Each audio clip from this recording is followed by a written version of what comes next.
America, the government's finances are deep in red ink. It's no secret the government has gotten too big in size and scope in order to work effectively. So what if it were run more like your household?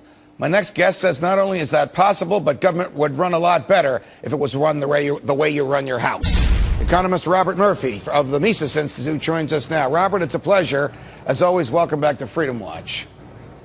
Thanks for having me back, Judge. What should the government do differently than it does now? And how should the government work that would make it more like you run your house and I run mine and almost everybody watching us now runs theirs?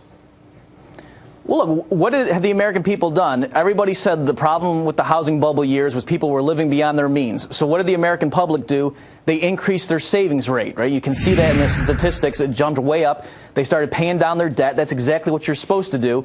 Instead, what did Washington do? They said, oh my gosh, people are saving more. We have to counteract that. We need to borrow more than we've ever borrowed before.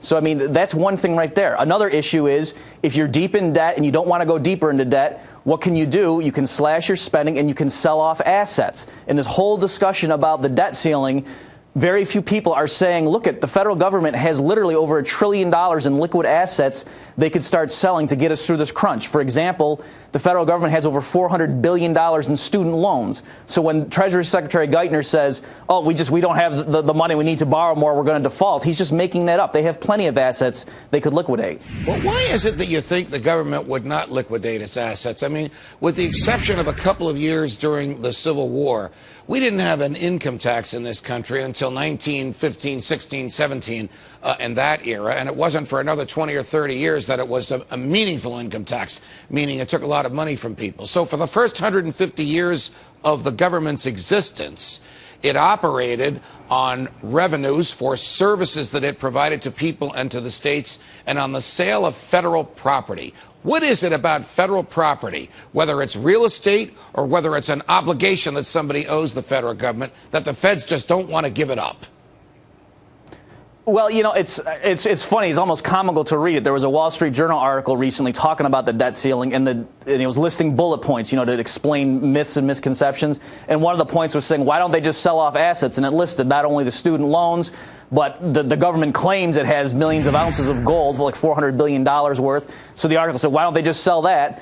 And the official response from the White House was that, well, we wouldn't want to disrupt the financial markets. You know, so that's the reason. So we need to borrow more and so forth. We have no choice because we don't want to disrupt the market. So that's the official reason. I think the real reason, of course, is they think we don't need to. Why would we give up this property? Because, you know, for their point of view, they like owning that stuff. When the government borrows money and then borrows more money in order to pay back the money that it originally borrowed, does that send a signal to the American public to stop saving and to live the way the government does? Stated differently, will the government's terrible management of its own finances actually accelerate the demise and the bankruptcy of hardworking Americans?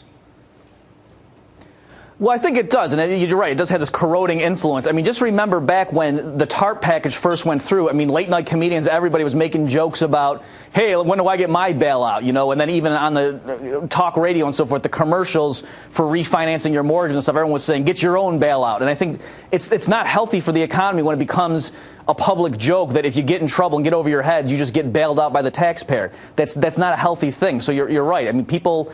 If we went back to a system where there was sound money and the government paid its bills and lived within its means, I think that not only would that be good in and of itself, but it would be a good precedent and it would keep other people more responsible to know that that's just the way you're supposed to run things.